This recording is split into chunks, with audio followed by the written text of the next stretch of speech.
Fabricamos talento. Fabricamos innovación. Y, cómo no, sostenibilidad. Fabricamos una nueva economía. Y un mundo nuevo, en 3D, por supuesto. Pero sobre todo, fabricamos futuro. Y es que fabricamos empleo para más de 137.000 trabajadores. Fabricamos oportunidades globales de negocio en un espacio de más de 10 millones de metros cuadrados. Y fabricamos servicios de vanguardia y ventajas competitivas para más de 175 empresas. Consorcio de la Zona Franca. Fabricamos oportunidades para tu futuro. Welcome to D-Factory, the factory that develops talent, technology, innovation, and of course in the heart of Barcelona. After all, D-Factory is consolidating Barcelona as a European capital of development for Industry 4.0, for digitalization, for transformation, creating 1,500 direct jobs and 5,000 indirect jobs in the city, close to the metro, the harbour and the airport.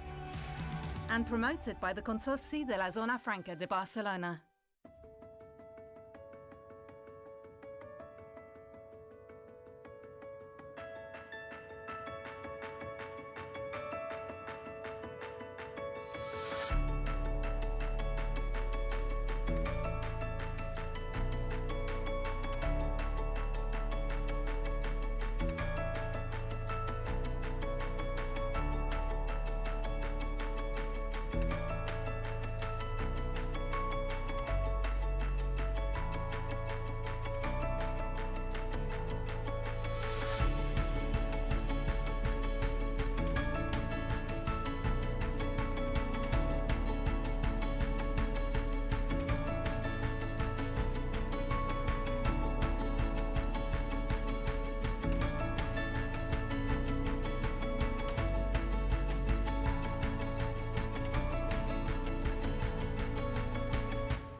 It's a time of changes.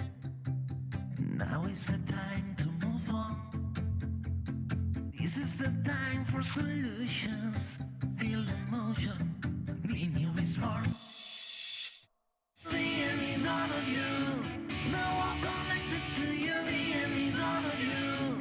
Me and you will do it for you. This is the time for solutions. Be new is for you. Muy buenas tardes, les saludamos desde el plató de Bineo Real Estate. Abrimos una nueva franja horaria y en esta sesión lo que vamos a hacer es hablar de los mercados inmobiliarios, pero los que están relacionados con la red del Mediterráneo, con los países mediterráneos. ¿Cuál es el nivel de inversión en estos países? ¿Qué se tiene que hacer para fomentar la inversión interna en estos países o con qué obstáculos se encuentran? Son algunas de las preguntas que vamos a intentar contestar en la siguiente sesión, porque recordemos, venimos de una pandemia y también hay que preguntarse si en una situación de crisis también se pueden generar oportunidades y si de hecho se está haciendo ahora mismo con el sector inmobiliario. Son algunas de las preguntas que vamos a trasladar hoy en esta sesión. España es un país que se sitúa en un punto estratégico, también pues, por su cercanía a Europa, su cercanía al norte de África o los países de Oriente Medio. La región está ganando también mucho interés entre los inversores. Para ahondar sobre estas cuestiones, queremos darle la bienvenida a Walid Moussa, es presidente CEO de Mundial FIAPSI 2019-2020, de Real Estate Syndicate of Lebanon y también del Comité Inmobiliario ASCAME. Walid, bienvenido, muchísimas gracias por acompañarnos hoy aquí. Gracias por invitarnos. Muy buenas tardes. Y queremos darle la bienvenida también a nuestros ponentes. Esta es una sesión que les avanzamos que va a ser entre inglés y español, así que bueno, estén atentos, todo el mundo entiende aquí, pero vamos a combinar los dos idiomas para que todo el mundo se pueda sentir más cómodo. Así que arrancamos ya para saber cómo están esos mercados inmobiliarios en los países que afectan al Mediterráneo. Gracias, Elida. Gracias, Walid. Primero que todo, gracias por tenernos aquí e invitarnos a estar con ustedes. Es un tópico muy interesante hablar del inmobiliario. El inmobiliario es fundamental en cada economía de cada país. Tenemos aquí con nosotros invitados muy especiales, muy famosos en lo que hacen y me siento muy honorado estar aquí y moderar esta sesión. Quisiera empezar con nuestro primer invitado y panelista, que es Juan Clos, que es más famoso que que todos nosotros aquí, y que fue subsecretario general del ONU y director ejecutivo del ONU Habitat desde el 2010 hasta 2017. El programa de las Naciones Unidas responsable de la promoción de ciudades sostenibles, resilientes y prósperas. Durante su mandato lideró a la elaboración de la nueva agenda urbana y fue nombrado secretario general de la conferencia Habitat 3. Y además de este, fue un alcalde de Barcelona y ministro a nivel nacional. Entonces, tiene mucha información y vamos a hablar de muchas cosas hoy con él.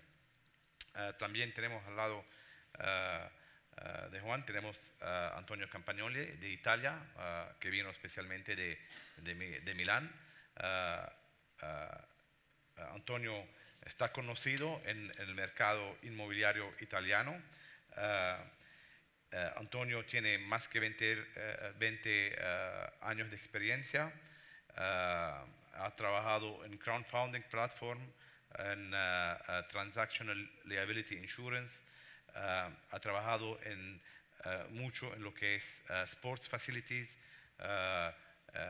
con las PPPs, crowdfunding, y es presidente del capítulo de FIAPSE en Italia. Es miembro en varias asociaciones a nivel nacional y mundial. Gracias también a Antonio por estar con nosotros. Y nuestro tercer famoso panelista es Gerald Duelo, que es presidente de los COAPIs, los colegios en España a nivel nacional. Es una persona que tiene más que 40 años de experiencia en este sector. Es un gran amigo y también ha dirigido varias empresas a nivel nacional y multinacional y tiene un conocimiento muy grande del sector inmobiliario. Vamos a empezar directo con Gerald para hablar del sector inmobiliario en España.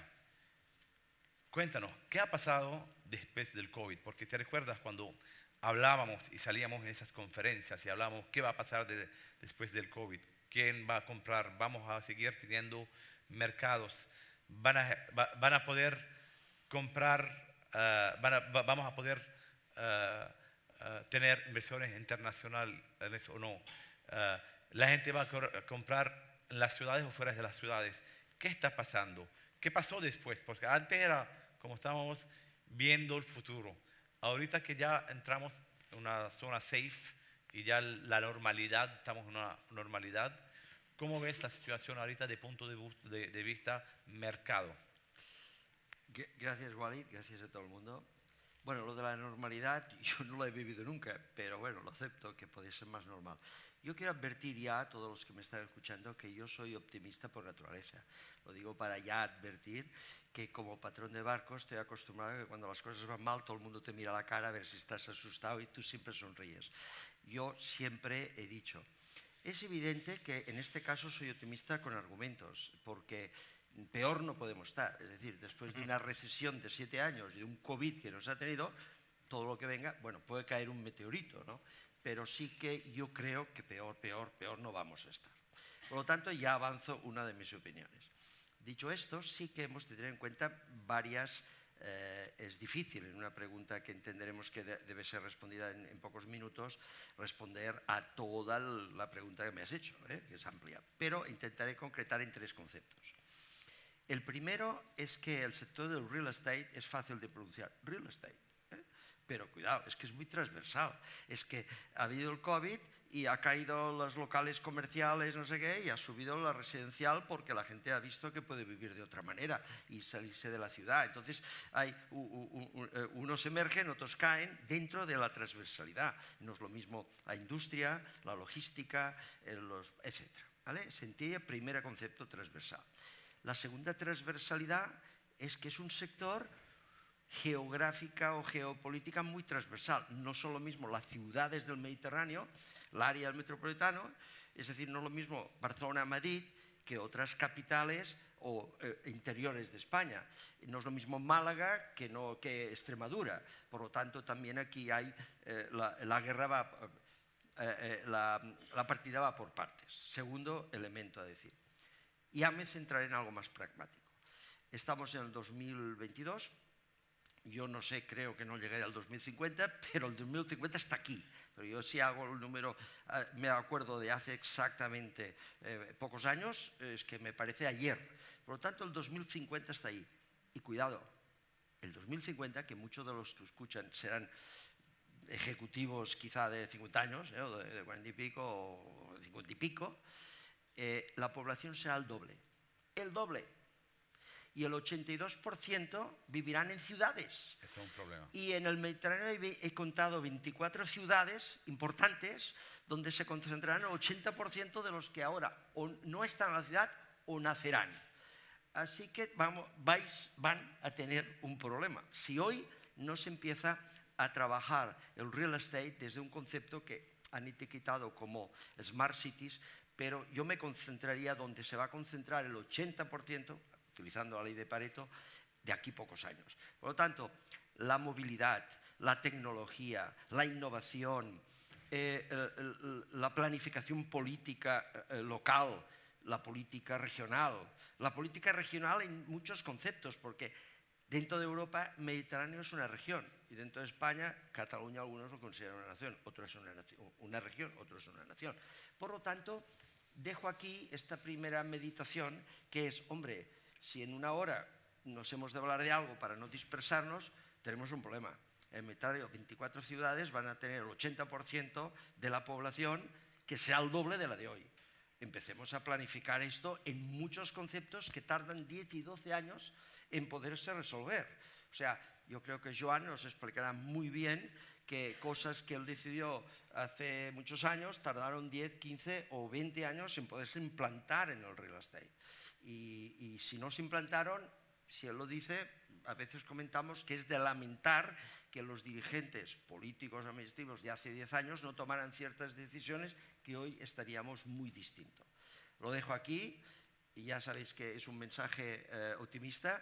Puedo dar datos, podemos profundizar en otros aspectos, pero para no empezar a hablar de que si la tasa sube, que si las hipotecas serán más difíciles y todo esto que ya habla mucho la prensa, yo preferiría hablar un poco más de un futuro inmediato.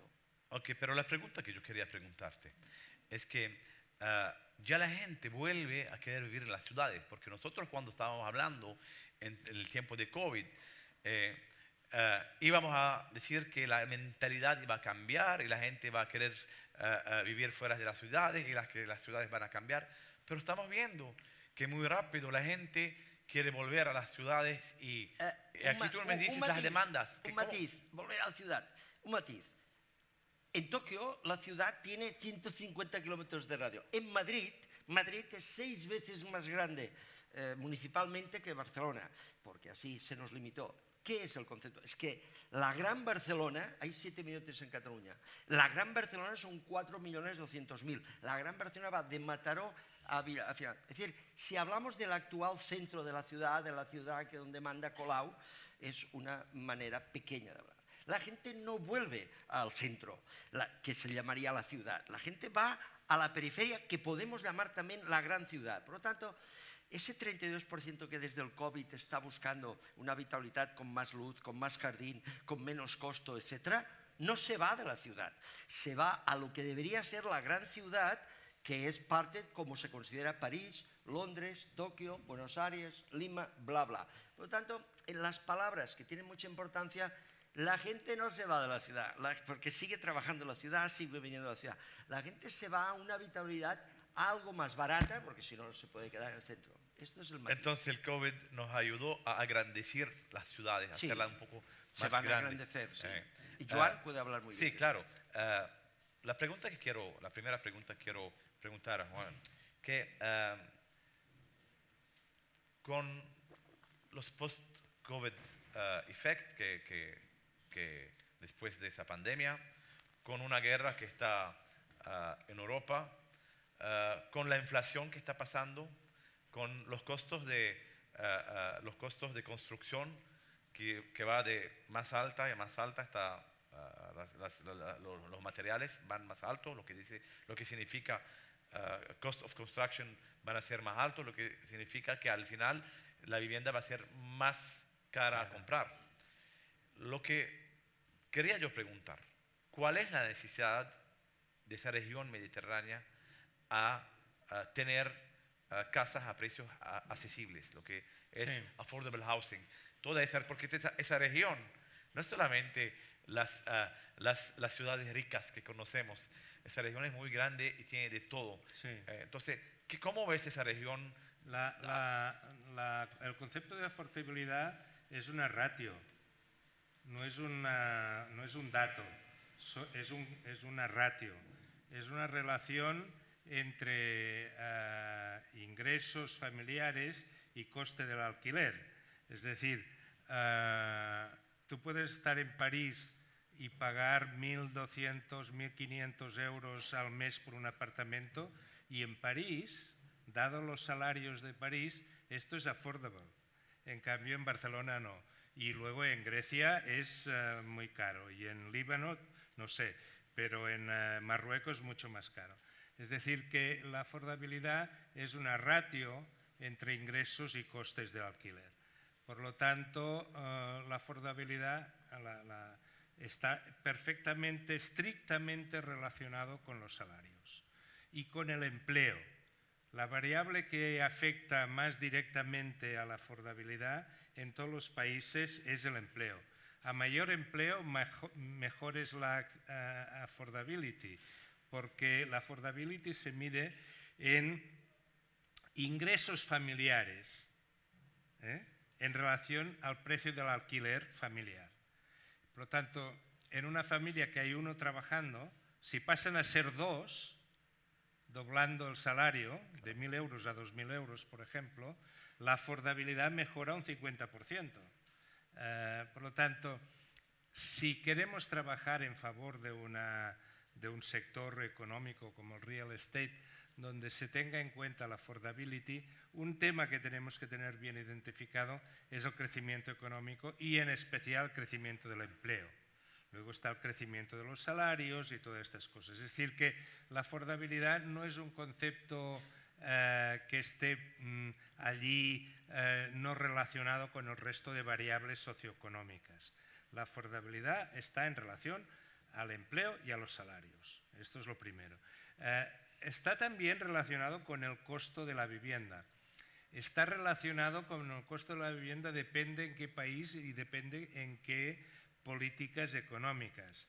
En los países como el nuestro, España, que exige que la vivienda social tenga los mismos estándares de calidad que la vivienda privada, el coste de producción de una vivienda affordable es el mismo que una vivienda de mercado.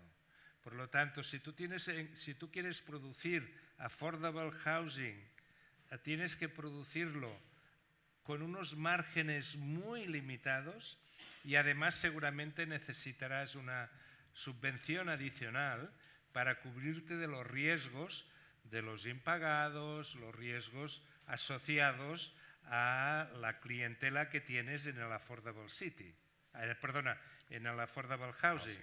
Es decir, no es lo mismo alquilar a una persona que tiene unos ingresos de 5.000 euros al mes que no a una persona que tiene unos ingresos de 1.200 al mes. Por lo tanto, aunque el coste de la casa sea materialmente muy parecido, tienes que tener una garantía de que los impagados sean muy bajos, si no, nadie en sus cabales cálculos hará vivienda asequible con el riesgo de los impagados sin garantías del Estado. ¿Podemos hablar de sustainable and affordable al mismo tiempo? Sí, es un problema de costes. Es decir, todos sabemos que una sustainable housing, flat o lo que sea, o casa, requiere más inversión, al menos por ahora, ¿no? Hay promesas de que más adelante la investment en affordable será más barato, pero de momento si quieres hacer una vivienda asequible te va a costar un 10 o un 15% más que una vivienda normal. Pero si lo quieres poner en el mercado de vivienda asequible, te estás autolimitando los ingresos que te puede pagar la familia. Por lo tanto, tienes que tener una política pública del Estado que te cubra la diferencia. Exacto. Y entonces, en los estados de la frontera norte del Mediterráneo, donde se intenta instaurar un welfare state, en los estados que se pueda subvenir a los titulares del alquiler asequibles con la garantía de que podrán pagar 600, 700 euros, no hay ningún problema. Pero el problema está si el Estado no tiene previsto cómo cubrir estos riesgos que son los impagados. En cambio, en la medida en que se está funcionando muy bien el mercado libre, ahora en España estamos en un boom y esto Gerard lo puede confirmar. Aquí se está vendiendo todo en el mercado libre. Pero ¿a qué precio se está vendiendo? A 1.200, a 1.300. Es decir, se está vendiendo en el 20-30% de la población que tiene capacidad de compra. En este sector el mercado va como una moto, va muy bien. Pero el problema no social y económico y político no está en esta parte del mercado que va muy bien, afortunadamente, y por lo tanto todos los que están ubicados en este mercado, el negocio les está yendo muy bien, pero en cambio el problema lo tenemos en los sectores más affordable, que aquí no hay cobertura de riesgos suficientes para que haya inversión. Eso no solamente en España, en mayoría de los países mediterráneos. Así es. Y en los países del norte de África, también del Mediterráneo, mucho más. ¿Te imaginas? Allí el problema está en que lo que puede estar realmente en el mercado no es más que el 5% o 10% de la producción. El resto de la producción inmobiliaria no puede estar en un mercado libre, porque todos necesitan ayudas. Pero bueno, hay países pues, que tienen recursos naturales y entonces tienen políticas y tal, pero no siempre funciona esto como tú muy bien sabes. No es orgánico, sí, para decirlo. No está grabado con fuego en las normas de comportamiento del Estado. Muy claro. Déjame añadir una cosa, Antonio, disculpa. Un matiz de un cifra. En el Ayuntamiento de Barcelona, Barcelona Ciudad, hace 2 años sale un decreto que todo el que quiere construir en el centro de la ciudad tiene que dedicar un 30% a vivienda asequible dentro de los mismos márgenes que ha contado Juan.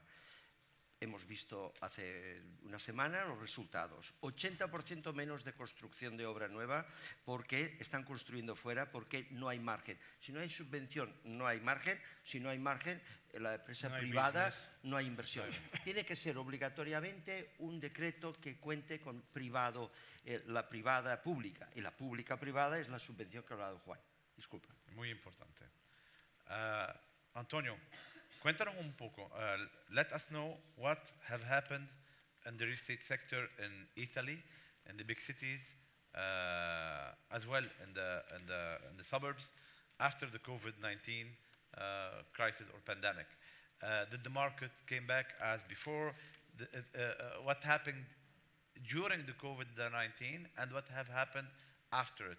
And I'd like as well to talk about a little bit about the tourism sector, the tourism business in Italy, because we know that Italy is one of the most powerful country in the tourism sector. Can you just give us an idea? We start by the residential, then we talk a little bit about the tourism. Thank you, Walid. Italy, as everybody has faced COVID in the big city. There was many people that left the big cities to stay outside. As you know, Italy has not many kids, so we lose every year the population. And we have two main big cities, Rome and Milan, and the countryside quite poor of population. And for occasion, the COVID has been a chance to repopulate many of the villages. We have thousand villages that come from the Middle Age. That was quite empty, maybe used only in the summertime. And even with a coordination with the state to provide the villages with internet especially, the many families find a way to move, maybe not the main houses, but to renovate the second houses there. If you see the market value, Milan and Rome kept high prices, did not decrease, but the fact was better on the countryside and the second town. If you see Trieste, for example, booming, was a very, not desperate, but it was very, very, very poor like market real estate as boom. Genova, Bologna, many cities that maybe on the public are not so known, but very nice town, very educated with a fantastic touristic site and schools. So the negative side was the COVID, the positive side that we have started to experience, not only the big cities, but the countryside that is very well fragmented and can give you an idea of another Italy that for a little bit long time has been abandoned, unfortunately. What about who are the buyers today? Are they Italians? Are they foreign investors? Who's buying now? And what about the prices as well? Are the prices lower than before the pandemic, or they're the same? What have happened to the parameters of the market? The market, especially Milan, has boomed a lot. I mean, they raise at least 10-15%, especially the new product. What happened that you usually have an old house without the feature that you want to have today, especially after the pandemic, especially terrace, window, and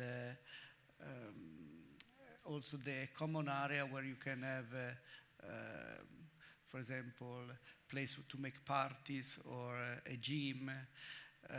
So the big cities has raised the price of the properties and has make a lot of new properties. If you come in Milan, for example, you find a million of square meters has been sold in the last 2 years. But as I told you, Milan and Rome together don't make more than 5 million of people, and the country is 60 million. And so even if they raise 15%, the main raise was about the 4-5% of the price of the countryside, and especially not really was the price, but the number of the units sold, because was not market. Well, you can sold for zero, and ain't nobody will buy in some years ago. Today, if you compare, I mean, it's famous Tuscany, but Italy is, maybe I'm a little bit biased. It's not easy to find a bad place in Italy. There is, the education is free, all the health insurance is free, and the village is very nice. So basically the 5%, 10% raise of price of the countryside, and especially the higher number of transactions, make the market much more vibrant than before, except the big two cities that never stop. And I tell you that this is not a trend that stops. Maybe also due to what we call smart building, smart working, that basically even today not everybody come back in the office as they did before. So we started to live the countryside in a different perspective than 2-3 years ago. Well, let me comment on this issue, because I think this is something very interesting. There's a lot of debate all over the world about this divide between urban and rural and this kind of thing, and if we are going back to rural. I think that we need to remember very clear that the city in itself, it has an incentive in the sense that it increases the productivity of the economy. Okay? The city itself is a factory of value, and this is related to something that the geographic economy described very well in the 90s. Krugman got his Nobel Prize on that, and it's the proximity of the factors of production. Okay? In the city, dense city, big city, you have the proximity of the factors of production. Due to this proximity of the factors of production, the productivity of the economy increases because you spend less in transaction costs. Okay? You have more labor, trained labor, diversified labor. In a big city, you have more financial instruments, you have more assets, you have more information, and therefore, if we consider that labor, capital, and information the new factors of production, those are especially concentrated naturally in cities. Therefore, the only countries which now are increasing in its rural population, you know which kind of countries are those? Tell us. Sorry? Tell us. The ones that are over $70,000 per capita. Okay? Only if you are very rich, privately, personally, you can bring with you to the rural area the services that the government is not providing. Can you give us a concrete example? Switzerland, Sweden, all the countries which are over $70,000 per capita. And it's happening. We can see that yes. they're getting out of, yes. taking out and of the the cities. ones who go to the rural areas are the rich people, not the poor people. In fact, the poor people is concentrating in the city, because in the cities where they found the services of the state. And there's a new phenomenon that is emerging all over the world, that is the new urban poverty. Yes. Okay? Which is a new phenomenon. Because previously, the poverty was considered to be rural poverty. But now, no. The extreme poverty, it's in the surroundings of the big city, in form of parallel ways of surviving, you know, illegal, mafia, whatever. Then, careful about, one thing is that in the metropolitan area, when the metropolitan area is tight enough that you can grasp the economies of agglomeration, then you can predict a growth in the metropolitan area, but not too far away from the metropolitan area. In fact, the bubble of Spain in 2008, it was produced by the previous liberalization of the urban planning law in order to allow for building houses wherever you like.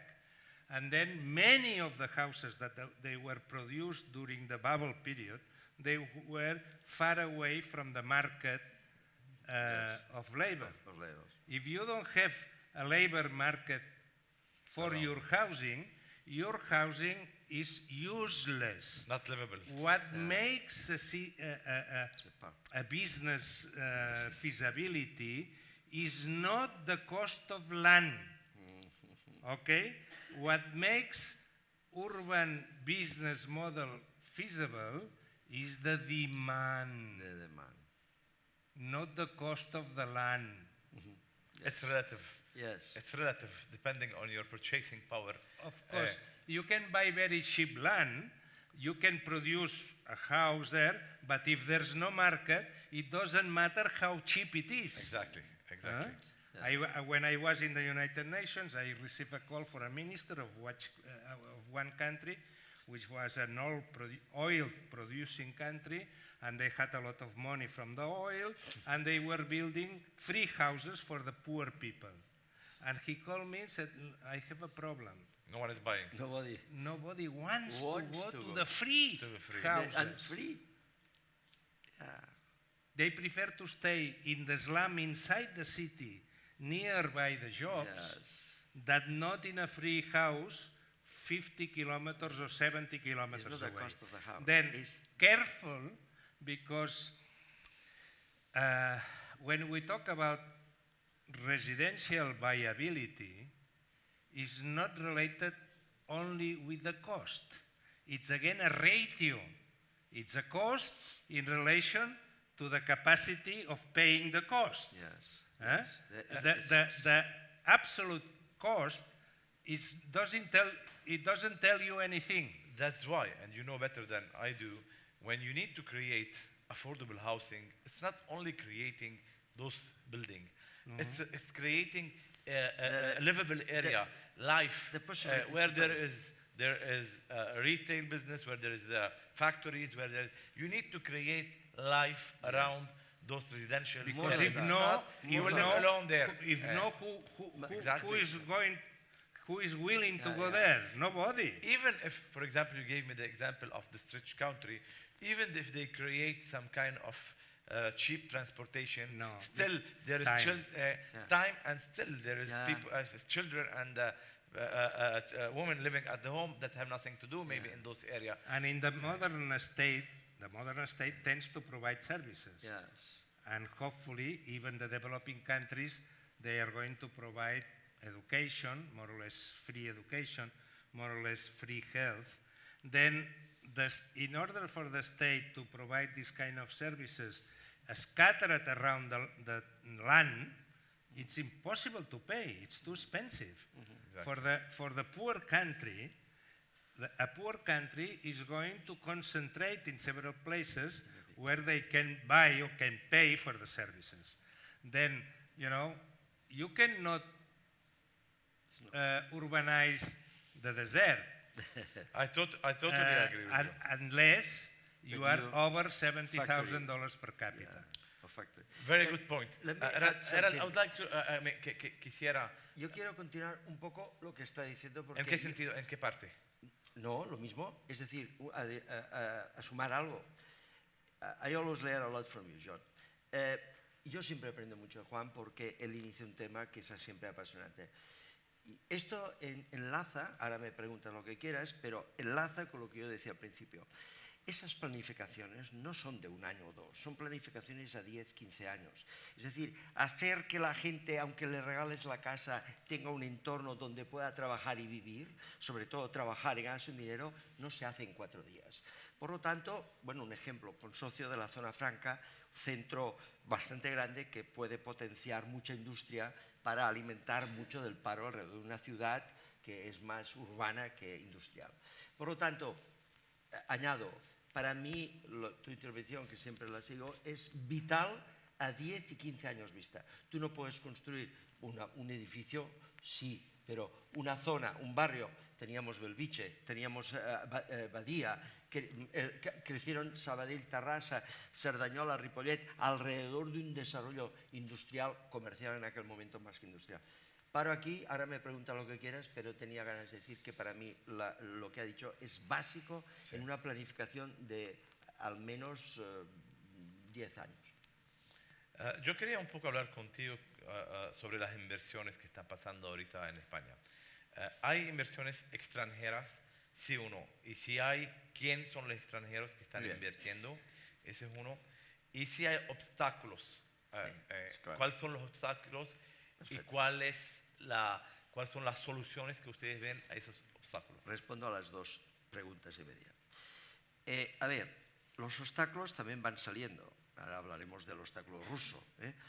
Primero, en España estamos a veces engañados, que los rusos lo compran todo. Pues no, los rusos eran creo que un 6,7% de todo lo que compran. ¿Cuánto? ¿7? Sí, era muy bajo respecto a la parte que compran extranjeros. Yo ahora la memoria me falla, pero hace poco la inversión. Primero, el concepto de inversión. ¿De qué es inversión? Porque inversión es invertir en algo que esperas un retorno, pero comprar un apartamento en Betalmán para ir a pasar el verano, bueno, no es una inversión, es una compra para ir a pasar el verano. Inversión es aquellos que invierten para buscar un interés determinado. Yo entiendo la inversión de esto. Y vamos a dividirlo en dos. Vamos a hablar de inversiones, como tú dijiste, y compradores. Así por eso estoy en este camino, ¿no? Estoy en el camino.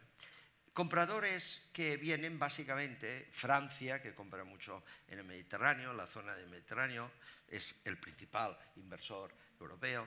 Siguen Holanda, Alemania e Inglaterra. Inglaterra va más hacia abajo, va más a Alicante, a Murcia, ahí se concentra más el inglés.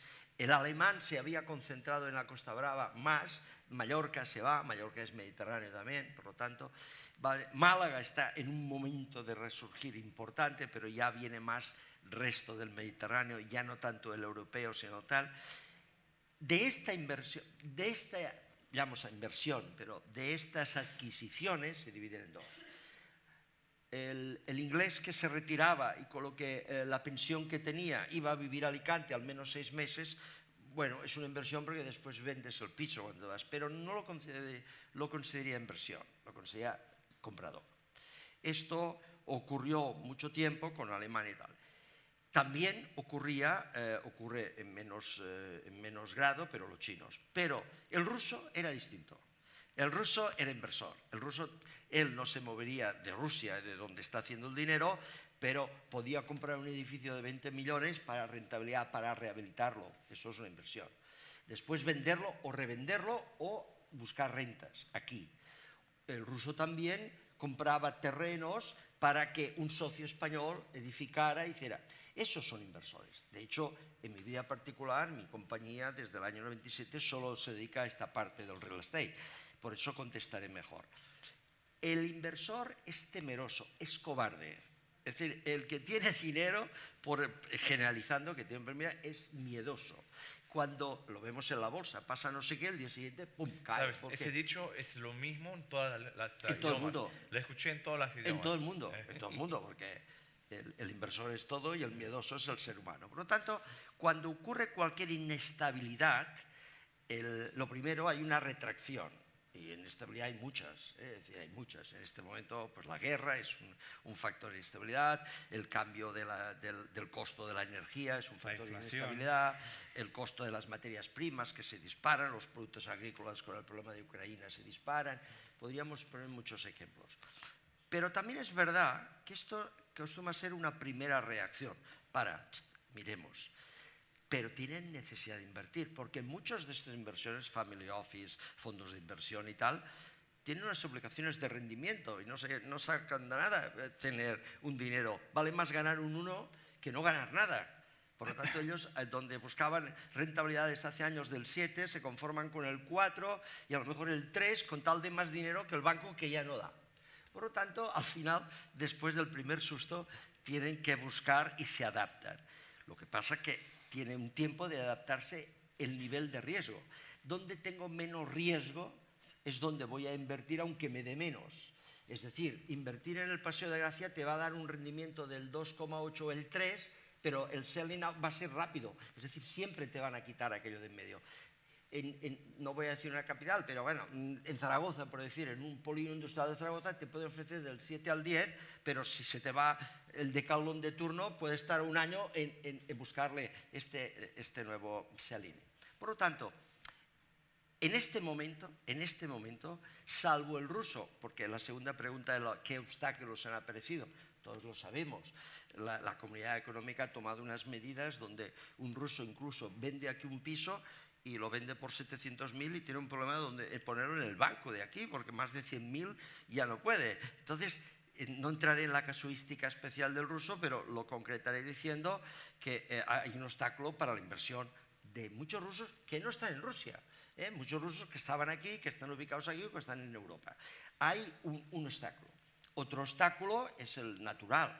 Es decir, es un obstáculo que si las materias primas de la construcción van a subir, si va a subir la energía y no nos adaptamos rápidamente a una habitabilidad sostenible, muchos márgenes, muchas rentabilidades, yo creo que tú y yo lo habíamos hablado, decaen por sí mismas. Y lo peligroso es que algo que compras o apalabreas ahora, en 3 meses se puede haber multiplicado los costes muy superior al margen de rentabilidad que tú esperas. Pero si esperan, se quedan a final de año que no han invertido y tienen un dinero que no pueden invertir. Por lo tanto, están un poco atrapados. La inversión está un poco atrapados. No obstante, yo puedo decirte que la demanda, y esto es importante, de operaciones sube y no nos hemos de dejar engañar. La demanda sube cuando tienen que buscar mucho más y sobre todo no acaban de decidirse. Entonces, fondos que antes pues se interesaban por 2, ahora se interesan por 6, porque nos engañamos. Uy, va muy bien, los fondos piden mucho, los fondos están activos. Pero transacciones al final. Pero las transacciones son lo que mandan y las transacciones del último trimestre empiezan a dar indicios de bajar. Otros que los rusos. ¿Quién tenemos aquí en España ahorita activos, grandes inversores? Aparte de los rusos. Aparte de los rusos. Bueno, hay bastante fondo inglés, bastante fondo holandés, bastante fondo ¿Chino? inglés. El chino no es muy llamado los fondos chinos. Bueno, hemos de Pero me han dicho que han comprado mucho en la zona, en esta zona aquí también, en esta zona. Asia. ¿No? Es que, a ver, mucho chino desde Singapur o Hong Kong, ¿no? En Singapur es inversores mixtos. Sí, hay mucho fondo importante, no diré nombres, os podría decir, son contactos de Singapur, de Hong Kong, vienen bastante. Pero aquello de China, podemos decir chino purito, pues poco. El inversor del chino es más bien familiar, pequeño, no es el gran fondo que todos conocemos. Tenemos que ir a preguntar a Antonio unas preguntas porque ya estamos a 45 minutos. Antonio, we talked about the residential market in Italy, but what about the commercial? What have happened to the commercial market, the retail, the offices? And the tourism business, how was the summer? The investors, I think that this summer, 2022, was very interesting to the investors. After 2 years of pain, I think that 2022 was very interesting to the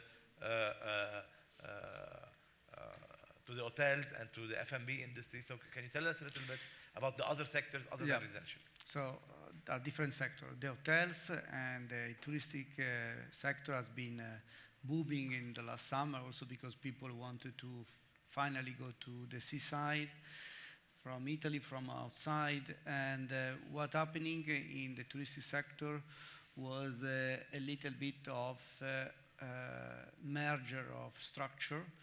In Italy, we had, still we have a situation where 90% of the hotels are family business oriented, so one family, one hotel. And the last 2-3 years, this has been a little bit reduced because also the business of the hotels needs a volume, needs program, needs also an international market, a global promotion. About the office, I think is the most interesting, together with the commercial, has been very much affected. Because the office has faced a solution that maybe this building is an example. The old standard office has had to be rethinking. There are the new office, there are many parts that are for meetings, even not for formal meeting. I visited recently the Amazon, for example, offices, that is a brand new office in Milan. According to the old standards, it's not an office, but it's 12 floors of office. People meet not only on the desk, but they take a coffee, they meet on the garden, they think, they work on internet. So the office facing a way to mix use the office. And for last word of the commercial, also the commercial has tried to mix the use of the commercial to try to have not only the selling side of the commercial, but a little bit of a meeting, try to organize event inside the commercial center, try to have a place where people go not only to eat, but, for example, to organize a convention. So the big space has tried to be rethinking in the last 2-3 years. Do we have foreign investment in Italy? Yeah. And who are the most powerful investors? Just the last question before we close the session. Very fast. The main investors are from US and from the north of Europe. Asia is present, so is quite well represented, all the global investors. Thank you, Antonio. Thank you, our dear guests. we're at 50 minutes, and the producer is shaking his head, so we need to... Cerramos así, sí. Muchísimas gracias. Thank you so much. Cerramos así esta primera parte de la sesión en la que estamos analizando el mercado inmobiliario, pero en los países mediterráneos. Así que enseguida volvemos, vamos a hacer un pequeño cambio de ponentes también para que sigan ampliándonos esta información y todo este análisis. No se vayan, que enseguida volvemos. Gracias. Gracias. Muy bien. Fabricamos talento. Fabricamos innovación. Y, cómo no, sostenibilidad. Fabricamos una nueva economía. Y un mundo nuevo, en 3D, por supuesto. Pero sobre todo, fabricamos futuro.